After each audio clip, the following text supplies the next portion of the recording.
เชิญติดตามรับฟังรายการสติมาปัญญาเกิดความทุกข์ยอมหลีกทางให้ความดุมันความโง่ยอมหลีกทางให้คนได้ฮู้ความย่านยอมหลีกทางให้คนกล้าขอนอบน้อมแด่พระผู้มีพระเจ้าผู้เจริญผู้เป็นครูของเทวดาและมนุษย์ทั้งหลายขอนอบน้อมแด่พระธรรมที่พระผู้มีพระเจ้าตรัสไว้ดีแล้วขอนอบน้อมแด่พระสงฆ์ผู้ปฏิบัติดีปฏิบัติถูกต้องสบายดีท่านผู้ฟังที่เข้ารบขอต้อนรับท่านเข้าสู่รายการสติมาปัญญาเกิดซึ่งว่ารายการพวกเขาออกอากาศสดเป็นประจำทางสถานีวิทยุกระจายเสียงแห่งชาติลาว FM 95.0 เมกะเฮิรตซ์เกรด A Radio ขึ้นดีมีสาระขึ้นของทุกคนซึ่งว่ามื้อนี้ก็เป็นอีกมื้อนึงที่ว่าหลายๆท่านนั้นจะได้ฟังธรรมะเนาะซึ่งว่ามื้อนี้ก็เป็นมื้อวันเสาร์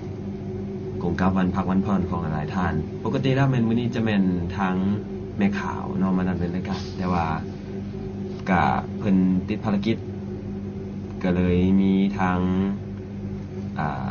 ตัวแทนของเพิ่นมาดำเนินรายการเนาะเพื่อเป็นการบ่เสียเวลาขอเชิญ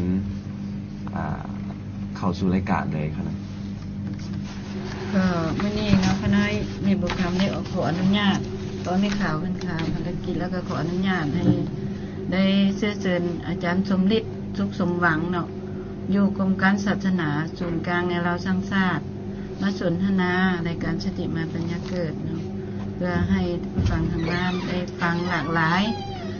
ยเพราะว่าทางพระทางแม่ขาวทางคารวะอันนี้ก็ขอแนะนำให้อายแนะนำชื่อเลยเนาะเว้าสุขเจ้าสบายดีมื้อนี้เป็นวันเสาร์ซึ่งตรงกับวันที่22เดือน4 2014เวลานี้ถือว่าเป็นโอกาสอันประเสริฐเลิศล้ำในการข่าวโฆษณาได้บรรจบครบรอบวาระที่พวกเราจะต้องได้ยืนคำดีๆหรือว่าคำสุภาษิต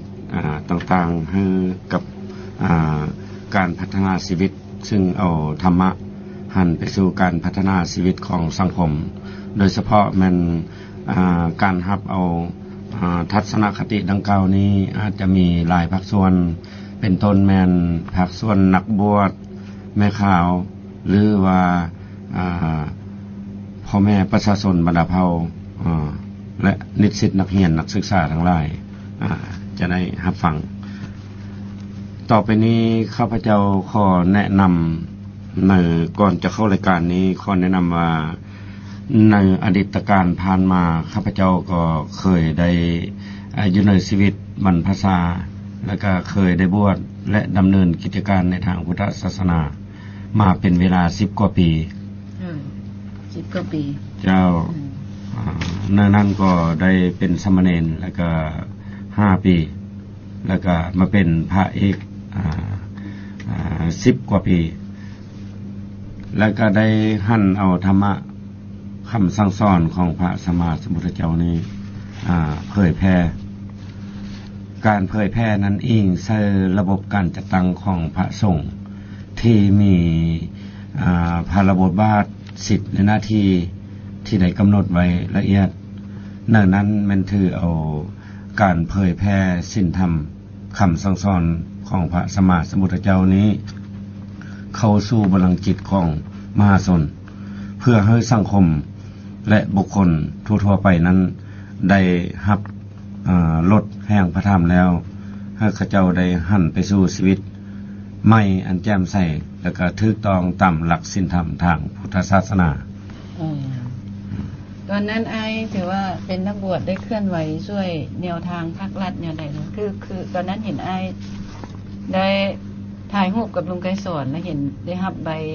เรียนกาประดับเรียนกาเท่าไหร่นั้นปี1900เท่าใดอ่ะหมายความว่านับตั้งแต่ปี1985เลยถึงปี1992หมายความว่าได้เคลื่อนไหวอยู่6แขวงภาคเหนือในนั้นมันจุดเล็งมันแขวงไซบุรีและหลวงพระบางเลยตอนสมัย 85ถึง92เนาะ เจ้า ยังเป็นนักบวชอยู่เนาะ เจ้ายังเป็นนักบวชอยู่ ได้เคลื่อนไหวเผยแพร่ศาสนาแล้วก็ได้ปฏิบัติเอาแนวทางนโยบายผสมผสานกับหลักของพุทธศาสนาลงเผยแพร่เนาะตัวนั้น เจ้าหมายความว่ากองประชุมใหญ่ของพรรคแล้วก็ของรัฐที่ได้บ่งมติออกแต่ละระยะหันหมายความว่าพวกเราได้เอาเข้าอยู่ในแผนการของการเผยแพร่ขององค์การพุทธศาสนาสัมพันธ์ เลยแล้วไอ้บวชอยู่วัดใดจังประจำ แต่ก่อนมันบวชอยู่เมืององศาแขวงไซบุรี สมัยเป็นจัวแล้วการบวชดังกล่าวนั้นจะต้องได้เรียนสูตรเรียนเทศน์เรียนธรรมวินัยและปฏิบัติวิปัสสนากรรมฐานอยู่นำสถูพอแสนพล ว่า ซึ่งเป็นศิษย์อดีตศิษย์ของพระอาจารย์เจ้าสายสมุทรโสติกะมหาเถระอยู่วัดป่าพุนเผาซึ่งเจ้าสายสมุทรดังกล่าวก็เป็นศิษย์สานุศิษย์ของพระอาจารย์มหาปานอนันโทอยู่วัดพุทธวงศาปะล่วงเนี่ย เพราะว่าอาจารย์ปานเพิ่นก็เป็นฝ่ายวิปัสสนาเผยแพร่ธรรมะอยู่ในลาวเป็นองค์แรกอยู่วัดสุปหลวงบ่น้อยแล้วเนี่ยตอนแล้วอ้ายย้ายมาอยู่เวียงจันทน์ปีใด หลังจากเป็นจัวมาระยะหนึ่งแล้วก็บวชเป็นพระภิกขุอยู่ที่เมืองของสระแล้วย้ายมาศึกษาเมียนต่ออยู่แขวงไซบุรีแล้วก็เป็นเจ้าอธิการวัดศรีสว่างเป็นคณะปกครองวัดศรีสว่างวงศ์แขวงไซบุรีทาง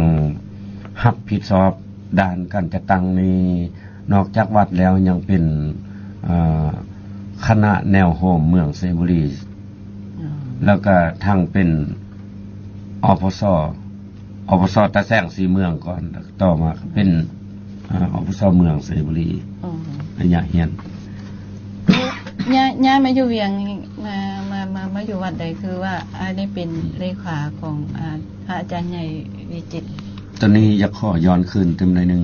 หมายความว่าหลังจากนั้นเรียนจบอยู่ไซบุรีแล้วก็ได้มาเรียนอยู่สถาบันสร้างคู่ส่งวัดองค์ตือมหาวิหารนครหลวงจันทร์เมื่อเสี่ยงจบแล้วจบการเรียนแล้วแต่สมัยเรียนท่านก็ได้อาศัยอยู่นำพระอาจารย์เก่าพุทธวงศ์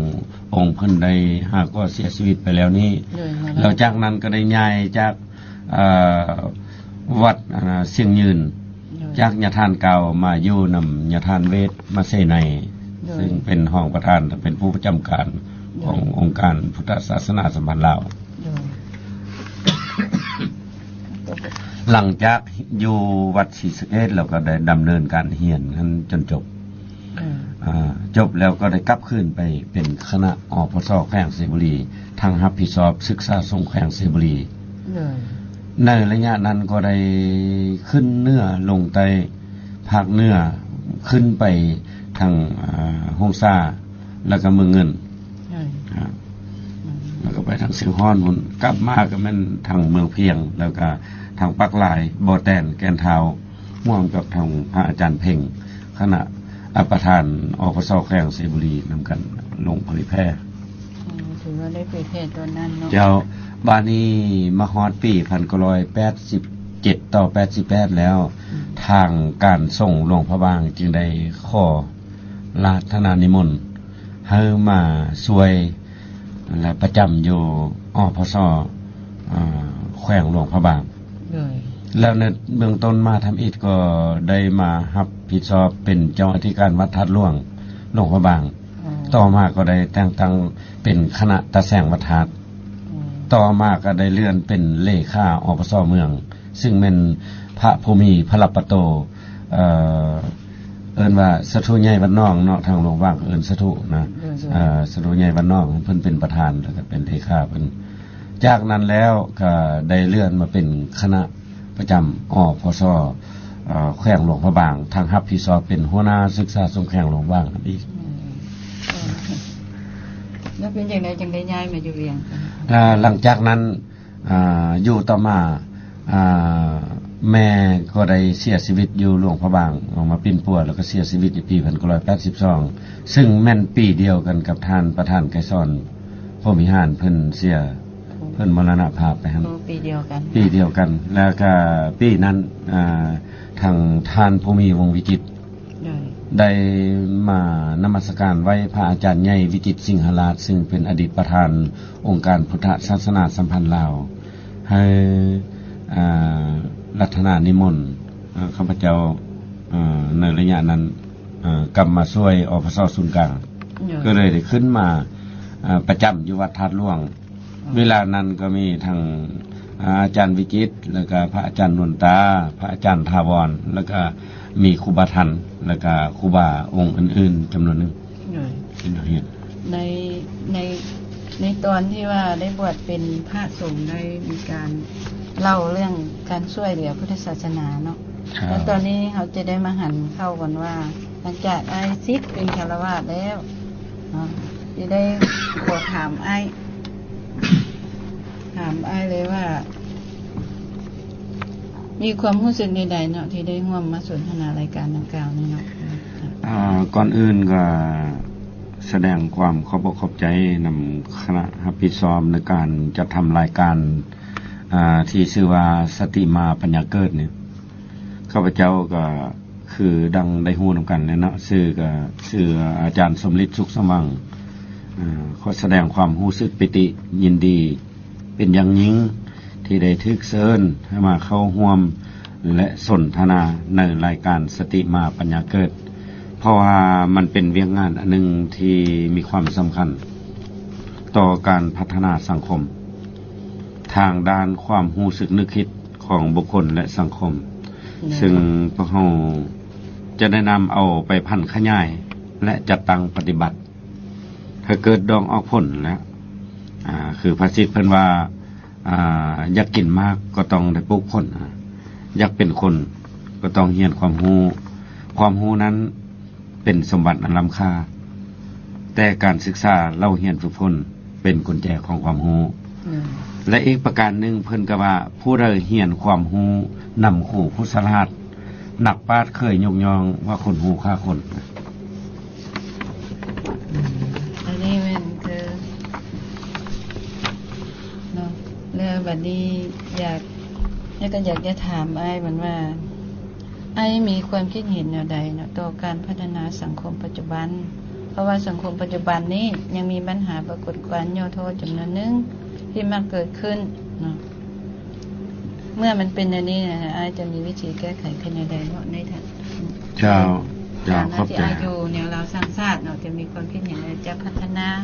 ประเทศชาติพร้อมกันแล้วก็ทั้งเผยแพร่ศาสนาปรากฏการณ์ย่อโทษสังคมให้ดีขึ้นเจ้าอันนี้ก็คือดังพวกเขาได้รับรู้นำกันแล้วว่า สังคมโลกปัจจุบันนี้ยังมีหลายปัญหา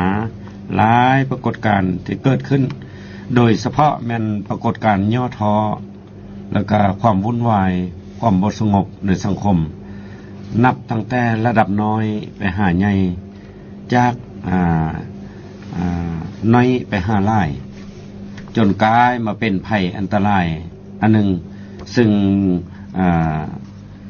ข้าพเจ้าพอสังรวมได้คือแนวนี้ปัญหาอันที่หนึ่งมันภัยสงครามและการก่อการหายข้ามชาติผ่านมาก็เคยมี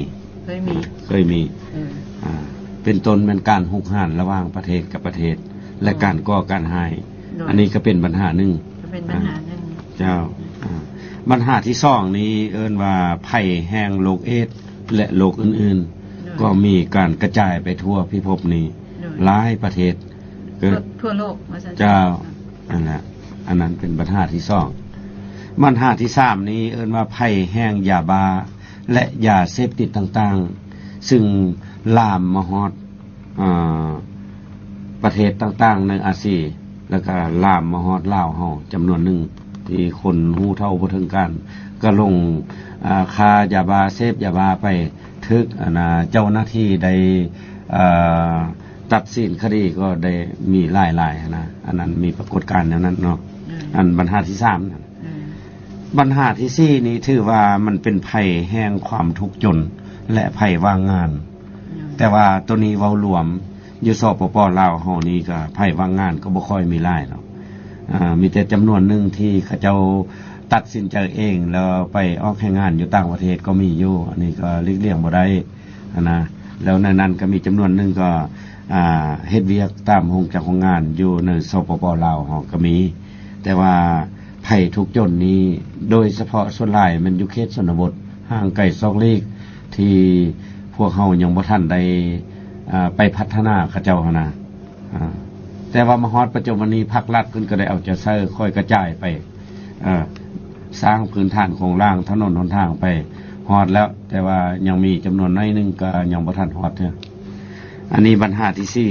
4ปัญหาที่5นี่เอิ้นว่าภัยแห่งสังคมลิ้นกินฟุ่มเฟือย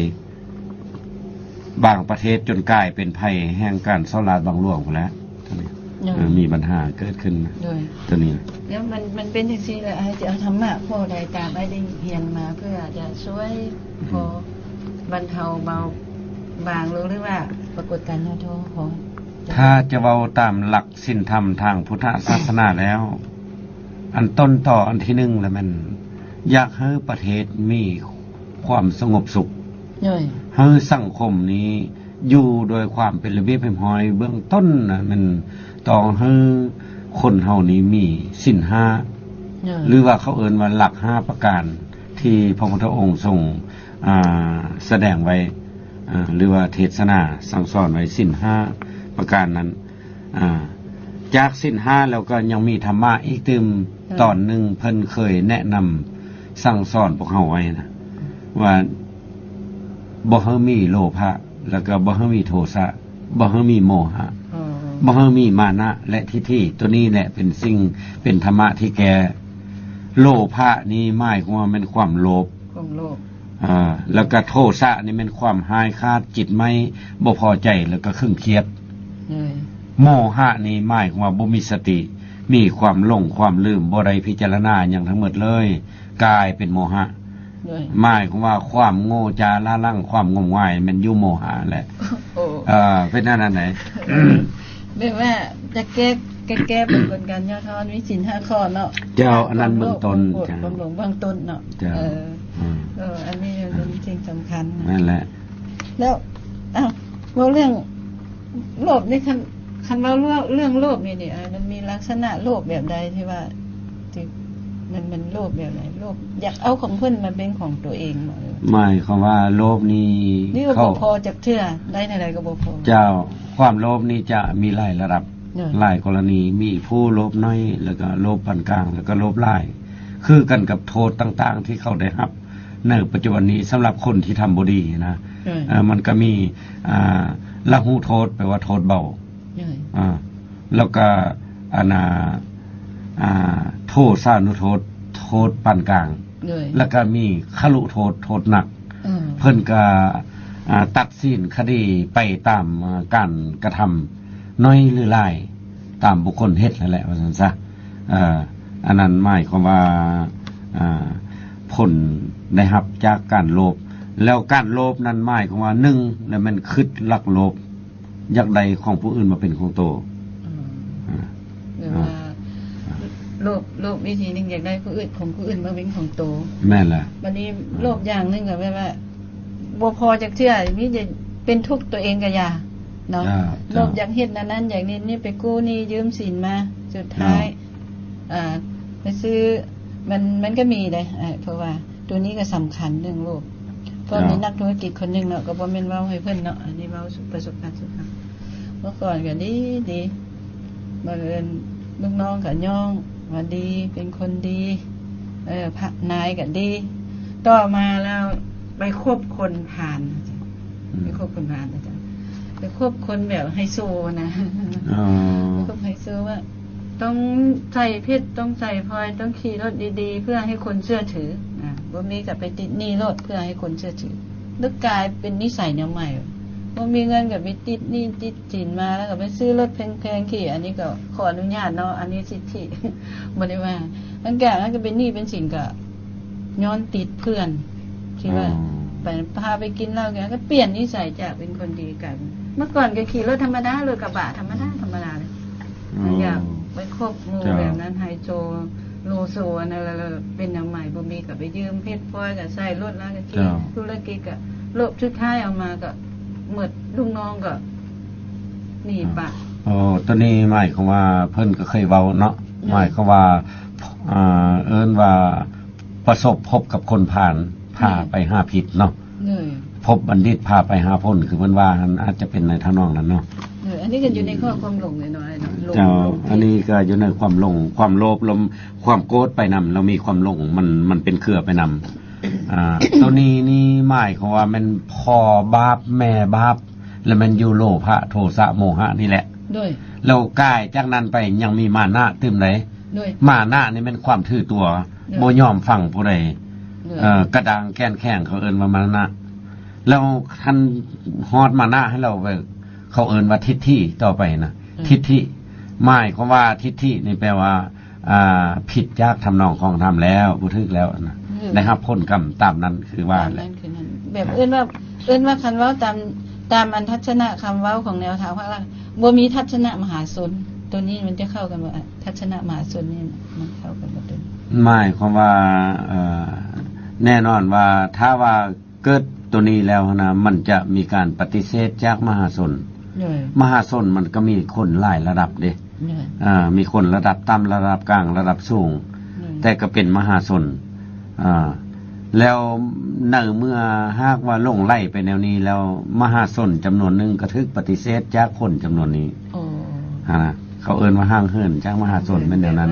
มันเกิดเป็นชนชั้นวรรณะ เป็นชน ในเมื่อตัวเองมีแล้วก็อยากปฏิเสธผู้อื่น อยากดูถูกหมิ่นประมาทผู้อื่น อันนั้นมันความหลงแล้ว เลย ความหลงแล้วหลงโตแล้วนะ จนกลายเป็นมานะทิฏฐิ แม่นแหละ ไปจนกลาย หมายความว่ามนุษย์ธรรมอยู่ในใจบ่มีเลย บ่มีเลยมานะ แม่นแหละ ทิฏฐิ ถ้าบอกตามธรรมะเป็นอย่างนั้นนะ เออ แล้วมันนี้อันข้อสืบต่อเติมเพราะว่าเว้าถึงไพ่นี่มาเว้าฮอดข้อที่5แล้วเนาะ เลย ข้อที่6นี่นะอยากอธิบายเติมมันมี7ข้อเลยทั้งหมดข้อที่6นี้ยังมีไพ่เติมมันนึงอันว่าไพ่แห่งการทำลายธรรมชาติและสิ่งแวดล้อม เลย ซึ่งตัวนี้พระพุทธเจ้าเคยเทศนาสั่งสอนพวกเราว่าบ่ให้ทำลายสิ่งแวดล้อม และบรรยากาศของชีวิต โดยเฉพาะแล้วมันการตัดไม้ทำลายป่าเฮ็ดให้ขาดแรงนำบ่อนเด้อต้นไม้หลายๆอยู่ห้วยห้องของบึงอยู่หัวให้หัวหน้าก็มีนำเมืองเขาหน้าก็สะดวกสบาย แต่ว่าในเมื่อคนฮักไปตัดรามลงหมดแล้ว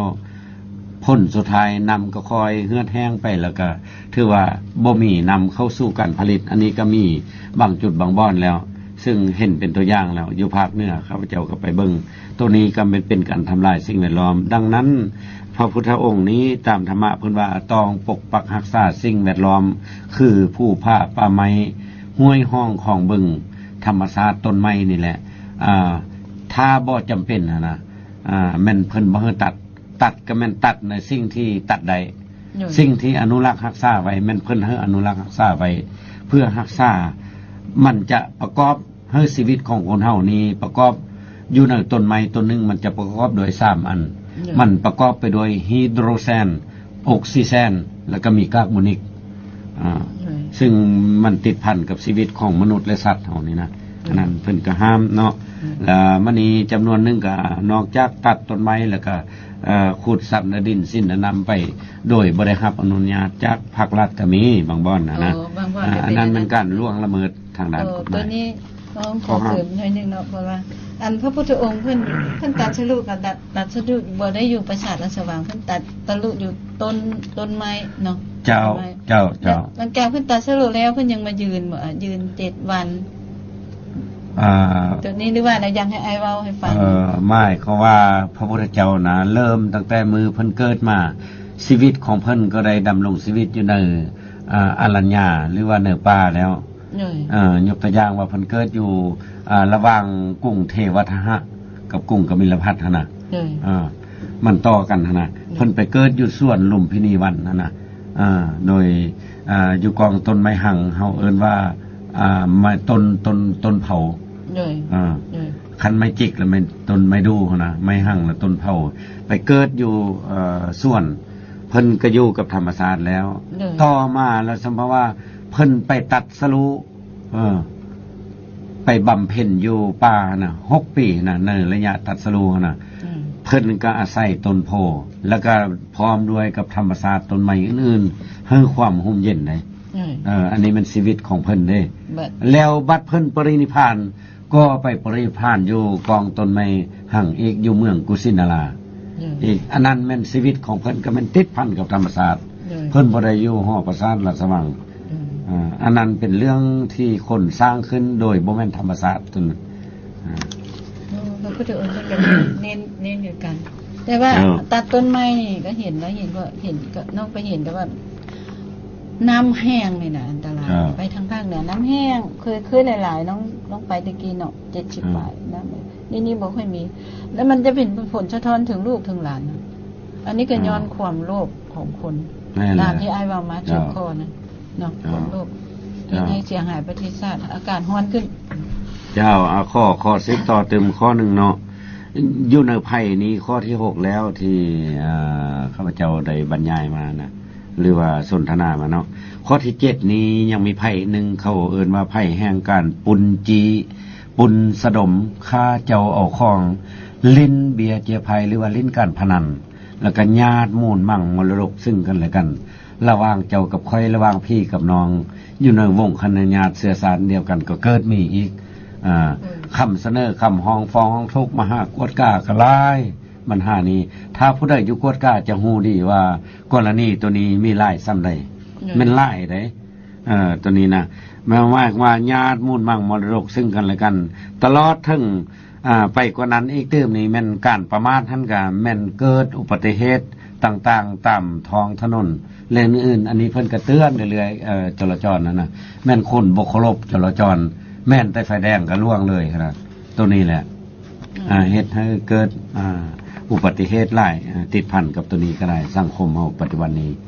นะ หลายอาจจะนี่โดยเฉพาะลูกกับทิมพ่อทิมแม่เนาะผัวเมียกับปะการลูกกับกินยาบ้า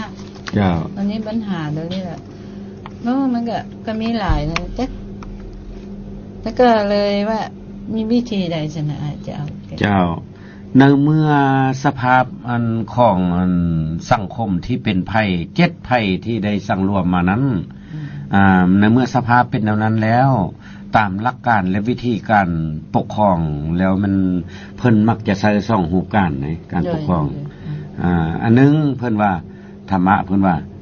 นิไคหะเนาะเป็นภาษาบาลีนิไคหะแปลว่าเสพเดชแปลว่าเอาอำนาจบังคับคนจำนวนนี้มันมักเอาอำนาจบังคับนะเป็นเครื่องมือในการปกครองคนหัวแข้งคนดื้อด้านว่าพระเดช ประเด็น อันนี้มันใช้วิธีที่1วิธีที่2นี้เขาเอิ้นว่าปักไข่หะหมายความว่าใส่พระคุณแปลว่าเอาการศึกษาอบรมเอาการแนะนำตักเตือนสั่งสอนซึ่งเป็นเครื่องมือปกครองคนมักละเอียดอ่อนทั้นคนบ่มักหายนะจำนวนหนึ่งนะคันหายได้แล้วบ่มักได้คนจำนวนนี้มักละเอียดอ่อนในนั้นเอาการปลุกระดมติดพันกับการยองย่อ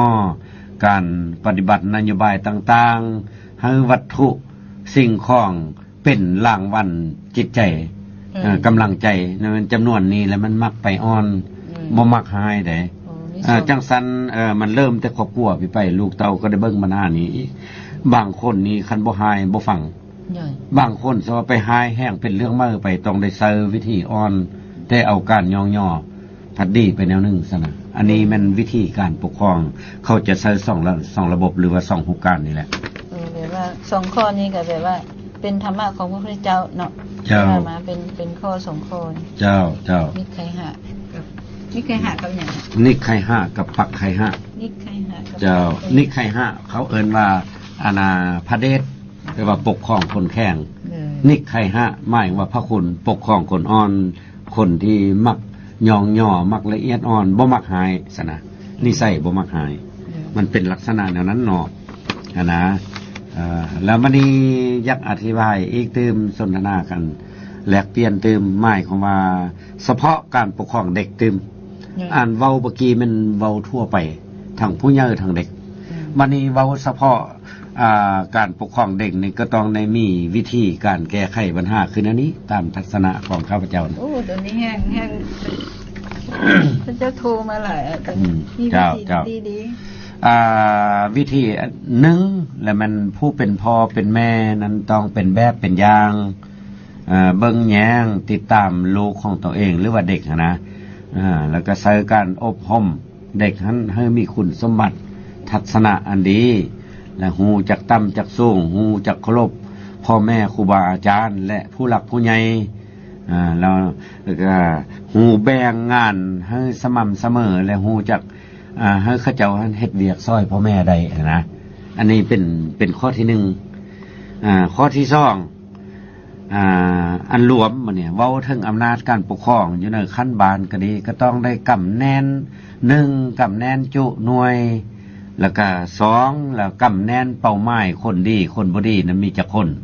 อยู่แต่ละหน่วยแล้วก็อยู่หมดภายในบ้านนั่นน่ะแล้วก็มีการประชุมมาเนี่ยในฮอดกาลาโอกาสมาประชุมแล้วก็เอาระเบียบกฎหมายหรือว่าข้อกำหนดดังหนึ่งหรือว่ากฎระเบียบบานไปเผยแพร่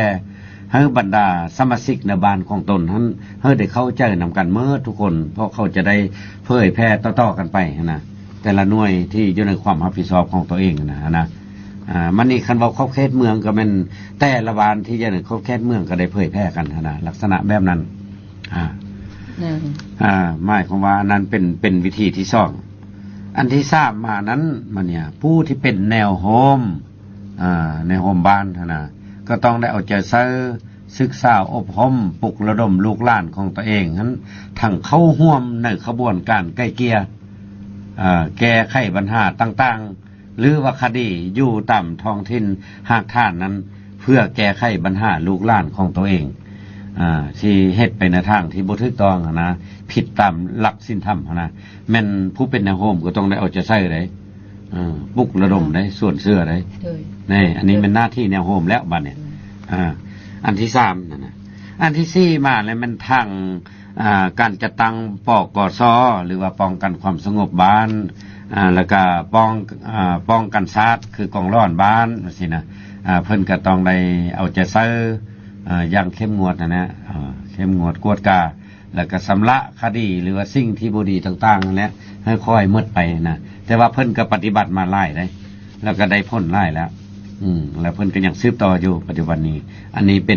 ป็นวิธีที่สี่วิธีที่ห้านี้หมายความว่านำเสนอวัฒนธรรมหรือว่าทางผู้รับผิดชอบวัฒนธรรมรับรู้ด้านวัฒนธรรมนี้แล้วก็บวกเข้ากับองค์การจัดตั้งแม่หญิงแล้วก็สาวนุ่มเขาเอิ้นว่าองค์การจัดตั้งมหาชนมันมีแม่หญิงสาวนุ่มเนาะต่อไปก็มีกรรมบาลแต่ว่าขั้นบาลยังบ่ทันมีกรรมบาลต่อไปเพิ่นว่าสิมีกรรมบาลได้จำนวนดังกล่าวนี้ก็ต้องได้ปลุกระดมแล้วก็ทางติดตามให้เขาเจ้าฮู้จักฮักศิลปะวัฒนธรรมของชาติตัวเองนะหมายความว่าวัฒนธรรมแม่หญิงมันก็เกี่ยวพันมาถึงการจัดตั้งของแม่หญิงนะแล้วมันนี่สาวนุ่มมันก็พัวพันไปถึงสาวนุ่มบ่ว่าผู้หญิงผู้ชายแล้วมันนี่การออกแห่งงานหรือบ่ออกแห่งงานหรือออกแห่งงานบ่สอบกฎหมายหรือว่ากฎหมายแห่งงานบ่ถูกต้องสอดคล้องบ่เป็นธรรมมันก็เกี่ยวมาใส่กรรมบาลนะกรรมบาลนี้บ่มีขั้นบาลก็มีขั้นเมืองแต่ว่าขั้นบาลท่านก็แม่นเพิ่นก็อิงใส่กันจัดตั้งนะอันนี้แม่นการจัดตั้งมหาชนนี่ต้องได้เอาใจใส่ตัวนี้ให้เขาเจ้าฮู้จักรักษาศิลปะวัฒนธรรมในศิลปะนี้มันจะเว้าหลายอันเว้าเรื่องความจบความงามเว้าเรื่องการแสดงฮ้องลำทำเพลงหรือว่าวรรณคดีท้องถิ่นต่างๆแม่นแล้วล้วนแล้วแต่ศิลปะ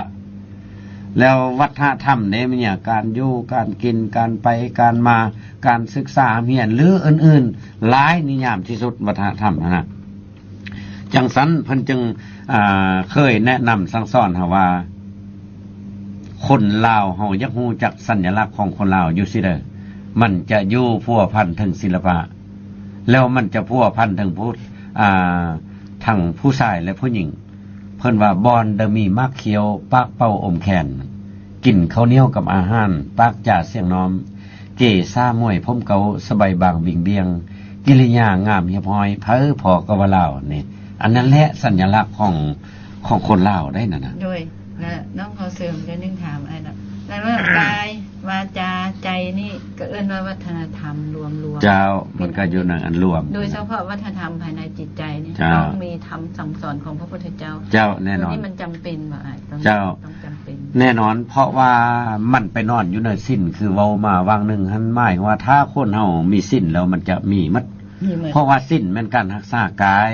วาจาและจิตใจเฮียพอยมันไปนอนอยู่วัฒนธรรมแล้ว นอนอยู่ในวัฒนธรรม เจ้า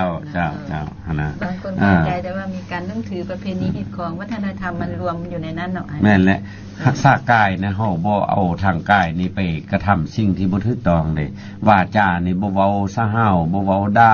เว้าเสียดบ่เว้าขวัญนินทาผู้อื่นแล้วก็บ่เว้าสิ่งหยาบซาทารุณนี่มีแต่เว้าแนวม่วนหรือว่าสิ่งที่ม่วนๆนั้นเพิ่นก็มักแหน่ เลย แล้วจิตใจก็ทำจิตใจก็สงบอุ่นเอียนทนเที่ยงบ่หวั่นไหวคอนแค้นนะจิตใจนักแน่นนะแน่นเป็นอย่างนั้น อ้าวแล้วหมายความว่าอันนี้ฮอดข้อ5แล้วเนาะวันนี้ข้อที่6ได้วิธีแก้น่ะ ข้อที่6นี้สำคัญที่สุด เพราะว่าปัจจุบันนี้อายุ6ปีนี่นะเกณฑ์อายุ6ปีมันได้เริ่มเข้าเรียนแล้วภาคประถมแล้วประถมบังคับแล้วสำหรับลูกหลานเฮานะหมายความว่าข้อที่6นี้ครูอาจารย์ทางโรงเรียนก็ต้องได้แนะนำตักเตือนสั่งสอนนักเรียน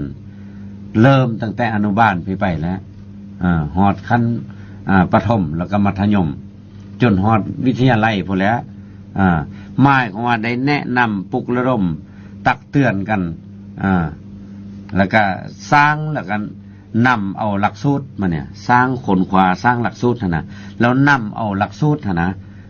หลักสูตรนั่นโดยเฉพาะเป็นธรรมจริยาแต่ก่อนเขาเอิ้นว่าหน้าที่ของพลเมืองดีบวกเข้ากับธรรมจริยาเพื่อสร้างสอนนักเรียนแล้วนักเรียนนั้นจะเข้าใจดีที่สุดเขาสอนอยู่ในโรงเรียนโลดตัวนี้นะเพื่อปลุกจิตสำนึกแล้วก็สืบต่อมูลเสือที่ดีงามของพ่อแม่ปู่ย่าตานายที่เคยปฏิบัติมาตั้งแต่ดึกดำบรรพ์มาถึงปัจจุบันนี้มันจะได้รับผลดีที่สุดถ้าเอาเขาอยู่ในหลักสูตรตัวนี้แต่ว่าปัจจุบันนี้เพิ่นก็พัฒนาแล้วบางบ่อนก็เริ่มเอาเข้าในโรงเรียนแล้วข้าพเจ้าไปเห็นครูบาอาจารย์เพิ่นก็ไปสอนมีการประกอบส่วนไปสอนอยู่อนุบาลก็มีอยู่ประถมก็มีส่วนหลายเป็นประถมกับมัธยมขึ้นไปฮอดอุดมแล้ววิทยาลัยแล้วเดี๋ยวนี้เขาเอิ้นว่ามัธยมม.ปลายเนาะอุดมแล้วก็วิทยาลัยต่างๆแม่นครูบาอาจารย์ไปสอนตัวนี้แม่นดีที่สุดประเสริฐเลิศล้ำที่สุดเฮ็ดให้คนเฮามีศีลมีธรรมประจำใจนะข้อที่6เนี่ยเลยตอนนี้น้องขออนุญาตเสริมหน่อยนึงหน่อยขอเสนอก็ว่าได้อยากเสนอทางอ้ายเลยถ้าเป็นไปได้เนาะก็อยากให้มีหลักสูตรตัวนึงขึ้นมาหรือว่าเข้าในการศึกษาเรียนเป็นชั่วโมงเรียนเนาะสมมติว่าอาทิตย์นึงมีครั้งนึงบอกดังนั้นท่านอยากให้มีตัวนี้เนี่ยคือครูที่จะผ่านออกมาจากเป็นครูจบไปเรียนมานะเนาะไปเรียนปริญญามาไปเรียนครูสั้นต้นสั้นกลางให้ได้เรียนหลักสูตรตัวนี้ครูต้องเริ่มครูก่อนเลยต้องเริ่มครูได้เรียนศีลธรรมก่อนแล้วจึงมาสอนเด็กถ้าครูบ่ได้เรียนครูก็บ่รู้เรื่องแล้วก็มาสอนดีบ่ดีครูปีใหม่ปีอย่างพากินเหล้าให้นักเรียนเห็นอันนี้เจ้าแน่นอนอันนี้เสนออ้ายเลยได้นี่เจ้าเฮ็ดดีหมายความว่าก่อนอื่นมันต้องแม่นครูต้องฮู้ก่อนนักเรียนครูต้องได้ค้นคว้าหลักสูตรแล้วก็สร้างหลักสูตรโดยสมทบกันกับครูบาอาจารย์จะเอาหลักสูตรตัวใดเข้าในโรงเรียนให้เหมาะกับระดับนักเรียนมันจัดระดับหลักสูตรนั้นลดคิดว่าต่อหน้านี้แน่นอนว่ามันจะขยายไปอีกผ่านมาเขาก็ใส่จำนวนนึงแล้วโดยเฉพาะเป็นหลักสูตรของกระทรวงศึกษาเพิ่นก็ค้นคว้าแล้วตัวนี้ก็เห็นดีนำเพิ่นการค้นคว้าหลักสูตรตัวนี้เจ้าแล้วนอกจากนั้นครูบาอาจารย์เพิ่นยังมีการศึกษาอบรมนักเรียนวันเสาร์วันอาทิตย์อีกกระบวนตามฤดูกาลเนาะบัดนี้ต่อไปเนาะนี่ข้อที่3เนาะไอ้เนาะข้อที่3เนาะเดี๋ยวท่านเข้าใจว่าเขามีศาสนาไว้เคารพบูชาเพื่อจุดประสงค์อย่างใดเจ้า ตัวนี้นี่ขอสนทนาแลกเปลี่ยนเนาะเฮามีศาสนานี่นะปัจจุบันนี้ส่วนหลายก็ประชาชนลาวเขาก็ถือศาสนาพุทธนอกจากนั้นก็มีจำนวนหนึงศาสนาต่างๆก็มีคำว่าศาสนานี้เฮามีไว้นี่เพื่อหนึ่งมาแล้วให้คนเฮาฮู้จักมีวัฒนธรรมอันจุดเล็งมีคุณสมบัติเพื่อมีไว้เพื่อเคารพบูชาพวกเฮามีจุดประสงค์นั้นแหละเป็นสองอย่างใหญ่จุดประสงค์อันที่หนึ่งมันมีเพื่อว่าพวกเฮาจะต้องได้ศึกษาห้ำเฮียนค้นคว้าทำคำสั่งสอนของพระศาสดาหรือว่าสมมาสมุทรเจ้าที่เพิ่นวางหลักพุทธศาสนาไว้นะเฮาได้ค้นคว้าละเอียดแล้วก็ลึกซึ้งให้สังคมได้ฮู้แจ้งตัวนี้เพิ่นให้เฮาได้ฮู้แจ้งอันที่สองมาแล้วมันเพื่อว่าให้พวกเฮานำเอาคำสอนนั้นมาจัดตั้งปฏิบัติเกิดดอกเอาผลนะหมายความว่าหลังจากค้นคว้าคำสั่งสอนทางศาสนาฮู้แจ้งแล้วบรรหาซ่องมานั้นเพื่อให้ทุกคนนั้นนำเอาคำสอนดังกล่าวนั้นมาจัดตั้งปฏิบัติให้เกิดดอกเอาผลแท้แล้วก็ให้ละชั่วทำดีให้แล้วอันจะเว้านะมีวิธีใดวันนี้เพราะว่ามันมีวิธีใดเพราะว่ามีวิธีที่ว่าจะเอาศาสนาเข้าถึงทุกคนนั่นน่ะให้ถึงมันมีวิธีใดวิธีการ ออกสื่อโดยเฉพาะออกสื่อบอกหรือว่าจะมีวิธีการลงห้าผ่านตัวนี้ว่าน้องต้องถามไอ้เลยเนี่ยเพราะว่าอยากให้ไอ้เอาไปค้นคว้าเลยนี่นะว่าเป็นประชาชนคนลาวคนหนึ่งอยากให้เจ้าตัวนี้เห็นดีเพราะว่าก่อนอื่นหมดนี่ก็ต้องแม่นพ่อแม่ครูบาอาจารย์หรือการจัดตั้งของพระสงฆ์สามเณรเพิ่นก็ได้เว้ากันสมทบกันอยู่และต้องได้หันทิศลงสู่ประชาชนลงหากท่านเพื่อเทศนาเผยแพร่สั่งสอนฮอดแค่ชนบทพุ่นแหละบ่เพียงแต่โรงเรียนคือเฮาว่ามาครูบาอาจารย์ก็ได้ลงเฮ็ดแหละแต่ว่าเพิ่นก็ได้ลงจำนวนนึงแต่ว่ายังบ่ทันทั่วถึงผ่านมาเพิ่นก็ได้ลงหลายแล้วอยู่ภาคเหนือภาคกลางภาคใต้นะไปเทศนาเผยแพร่นะตัวนี้นี่ให้คนละชั่วทำดีนะแต่ว่าเว้าถึงภาคฮับของคนเฮาก็มีหลายระดับได้การจัดตั้งปฏิบัติและความฮับฮู้นั้นก็มีอันแตกต่างกันพระพุทธองค์เพิ่นเคยสันนิษฐานเบิ่งสังเกตเบิ่งละตีราคาเบิ่งนี่เพิ่นกำหนดไว้ก็มี4อย่างใหญ่อันที่1เพิ่นเอ่ยว่าจำนวนที่1แล้วมันทุกขาปฏิปทาทันทาพิญญาคนจำนวนนี้ทั้งปฏิบัติยากทั้งหูซาได้ในข้อที่1หั่นน่ะข้อที่2มาแล้วเพิ่นเอ่ยว่าสุขขาปฏิปทาทันทาพิญญาปฏิบัติง่ายสัมผัสหูซามาเนี่ยในประเภทที่2นะประเภทที่3นี้เอ่ยว่าทุกขาปฏิปทาคิปปาพิญญาเนี่ยตัวนี้ปฏิบัติง่าย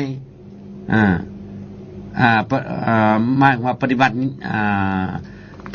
ง่ายแต่ว่าหูซาหมายว่า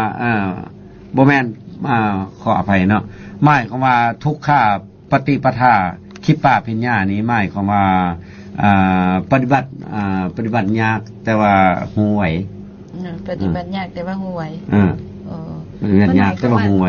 หมายความว่าไงหมายความว่าปฏิบัตินี่ยากแต่ความหับหูมันไหวอยู่แต่ว่ามันยากอันนี้มันเบาถึงการประกอบปัจจัยของผู้เกี่ยวเนาะแล้วปัญหาที่4นี้มันสุขาปฏิปทาคิปปาพิญญาทั้งปฏิบัติง่ายทั้งหูไหวอันนี้นะในหมายความว่าคนจำนวนดังกล่าวนี้มันจะรับเอาบ่คือกันการรับเอากระแสของธรรมะนะหรือคำหูต่างๆนะอันตัวนี้คือว่าพระพุทธเจ้าตัดไว้มีดอกบัว3เหล่าอันนั้นหมายความว่าก็เข้ากันบอกกับตรงนั้นเพิ่นแยกเป็นระดับหนึ่งที่ว่าระดับต่ำแล้วก็ระดับปานกลางแล้วก็ระดับสูงนั้นเพิ่นจัดเป็น3ประเภทอย่างอยู่ในขี้ตมประเภทพลขี้ตมแต่อยู่ในน้ำประเภทพลน้ำระบาดนะอันนั้นมันระดับความรับรู้นะความสว่างของคนเนาะเจ้าแต่ว่าการศึกษานี้ก็สัมพันธ์ว่ามี4อีกได้ หนึ่งมาแล้วเขาเอิ้นว่าหานะภาคยะศึกษาไปในทางคงที่ว่าศึกษาไปยามใดก็บ่ขยายตัวจำนวนเนี่ยจำนวนที่2นี่เอิ้นว่าทิฏฐิภาคยะศึกษาแปลว่าศึกษามาขออภัยอันตัวตนนั้นมันศึกษาเสื่อมไปในทางเสื่อมเลยบ่จือประเภทที่2นี่มันทิฏฐิภาคยะศึกษามันศึกษาคงที่ศึกษาได้ก็ได้แต่นั้นบ่ขยายตัวประเภทที่3นี่วิเศษภาคยะศึกษาไปในทางก้าวหน้าไปเรื่อยๆเลยอันที่4นี้มันนิพเพทภาคยะศึกษาไปในทางหลุดพ้นอย่างสิ้นเชิงอันนี้เพิ่นก็จำแนกออกคือแล้วตัวนี้มันขน้อยว่านี่เป็นหน้าที่ของพระสงฆ์เนาะคืออ้ายว่าหน้าที่พระสงฆ์ก็ต้องศึกษาธรรมะของพระพุทธเจ้าแท้ๆเจ้าค่อยบ่สอนคนผิดแม่นบ่เจ้าถ้าว่าพระก็สอนบ่ถูกบ่เอาตามวินัยของพระพุทธองค์เนาะว่าสอนให้ไม่ออกว่าจิตรดน้ำดูหมออ้อนวอนสิ่งศักดิ์สิทธิ์ทำบุญหวังเอาบุญพังบุญหวังเอาหน้าเอาตานี่มันก็ถือว่าสอนผิดเนาะมันสำคัญเลยน้องกันอย่างว่าอยากให้อ้ายหั่นน่ะเบิ่งคืนเนาะปัญหาตัวนี้เนาะเสนอแล้วอันนี้น่ะตัวนี้เป็นปัญหาที่แก้ไขยากอยู่เพราะว่าเพิ่นเอาระดับฐานของการดึงจองคนเข้ามาสู่พุทธศาสนาจะมีหลายประเภทใดหลายประเภทประเภทหนึ่งมันเอาคนเข้ามารับฟังฟังเทศโดยการให้สิ่งที่ความจบความงามให้ลาให้พรหรืออวยพรหรือสู้ขวัญกันไปนะแต่ว่ามันเป็นฮิตถามแต่ว่ามันเป็นมงคลที่ดีแล้วเขาก็เลยมานำใช้เป็นประเภทหนึ่งเลยคือกันกับเขาแต้มอยู่ตามวัดตามว่านั่นนะเขาบ่สอนคนที่บ่มีระดับมันโดยกงเขาจะแต้มหูพระคนเบิ่งไปก่อนซะนะตัวนี้เป็นท่านที่1เลยหลังจากเข้าหูแล้วเพิ่นจึงกาวเอาธรรมะไปใส่ธรรมะร้อนๆไปใส่แล้วเขาจึงค่อยละไปตัวนั้นน่ะถ้าเขาหูธรรมะแจ้งเลยแล้วมันนี่จากธรรมะแล้วจึงเข้าสอนธรรมะแล้วหูแจ้งแล้วปฏิบัติได้แล้วเพิ่นจึงเอาวินัยเขาเป็นหัวมัดมาเนี่ยหมายความว่าธรรมะแม่นคำสั่งสอนไปตามระดับวินัยนั้นมาจากวินัยยะไปว่าวงล้อมหัวหั่นน่ะวงล้อมหรือว่าหัวหรือว่าขอบเขตหั่นน่ะแม่นวินัยนี่แหละวินัยยะแล้วเอาวินัยใส่แล้วจึงอยู่เลยคนจึงปฏิบัติถูกจังซั่นแล้วมันจำเป็นต้องได้ให้พระสงฆ์เนาะที่ว่าศึกษาธรรมะต้องได้ค้นคว้าว่าอันใดเป็นพุทธอันแท้ๆแล้วอันใดเป็นพราหมณ์แล้วอันใดพราหมณ์กับพุทธผสมกันสนาต้องให้ฮู้แนวนั้นนะแล้วปฏิบัติไปตามขั้นของอยากลมอายในนี้เนาะเพราะว่ารายการสติมาปัญญาเกิดนี่ก็ถือว่าสมควร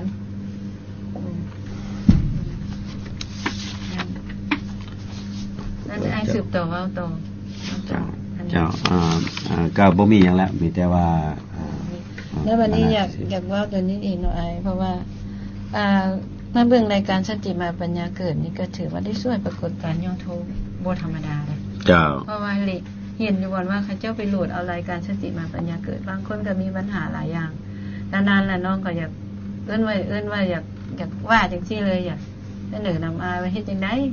รายการธรรมะค่ะมันสิออกสื่อเดี๋ยวนี้มีแต่สื่อขึ้น95แล้วก็ขึ้นอื่นรายการที่ว่าโทรภาพมันก็ยังบ่มีแต่ก่อนมีอยู่ลาวสตาร์เดี๋ยวนี้ก็หมดไปแล้วเนาะ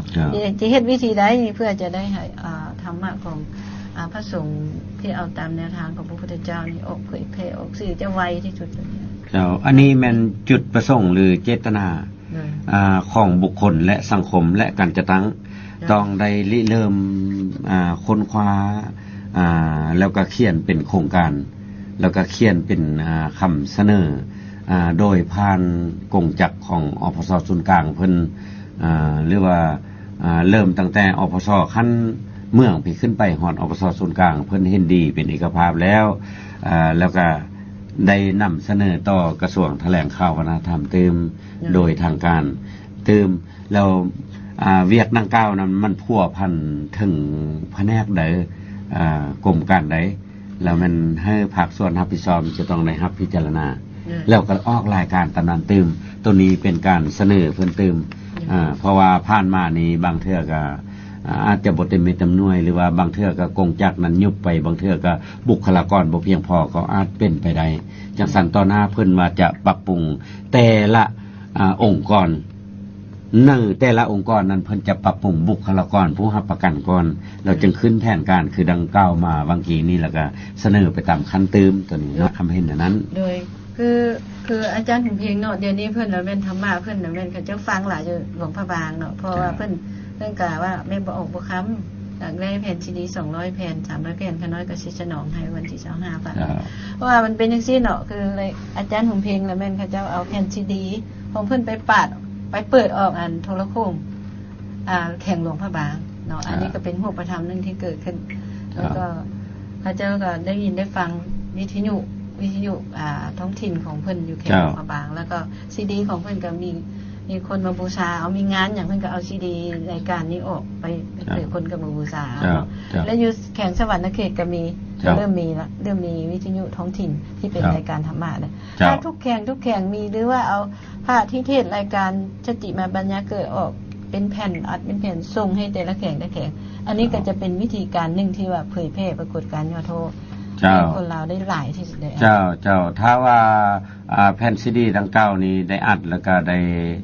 กระจายแจกจ่ายไปทั่วถึงแล้วแข่งได้จัดเอาเข้าอยู่ในรายการหรือเอาเข้าอยู่ในแผนการของแข่งแล้วแน่นอนว่าปรากฏการณ์ย่อทอในสังคมนี้จะค่อยมืดไปเป็นลำดับไปเท่าละเก่าเพราะว่าเห็นแบบอย่างของอาจารย์หูเพลงอาจารย์หูเพลงอยู่แข่งหลวงพระบางตัวนี้ก็เป็นผลดีอันนึงเพราะว่าการไปกระจายเผยแพร่นั้นมันบ่ผิดกับแนวทางแล้วก็บ่ผิดกับระเบียบกฎหมายของบ้านเมืองอีกถูกต้องตามหลักธรรมะแล้วก็บ่มีปัญหาหยังคนก็รับเอาได้โดยนั่นแนวทางของเหลือเวลาอีก5นาทีแนวทางนโยบายของพรรคของร้านเฮากับหลักของพุทธศาสนาเนี่ยอ้ายบึ้งมันเหมือนกันบ่มันเจ้าหมายความว่ายามได้พรรคและรัฐเพิ่นเป็นห่วงเป็นใยจังให้สังคมนี้มีความสงบสุข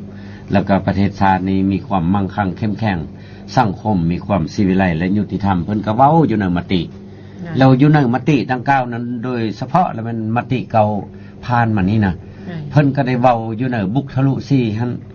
บุคทะลุ4อันนึงมันบุคทะลุทางด้านจินตนาการมันธรรมะเฮาก็เป็นมาจากจินตนามยปัญญาเนี่ยหมายความว่าความนึกคิดเรามีการปรับปรุงแล้วก็มีการเปลี่ยนแปลงไปสู่อันนี้นะอันเก่าหน้านะหมายความว่าภาครัฐเพิ่นเอาเป็นนัมเบอร์1เลยเป็นกกเลยการปรับปรุงทางด้านแนวคิดจิตใจนี่ภาครัฐเพิ่นถือแท้ๆเลยเป็นจินตนาการบุคทะลุอันที่2เพิ่นว่าเฮ้ยบุคทะลุเกี่ยวกับเรื่องการพัฒนา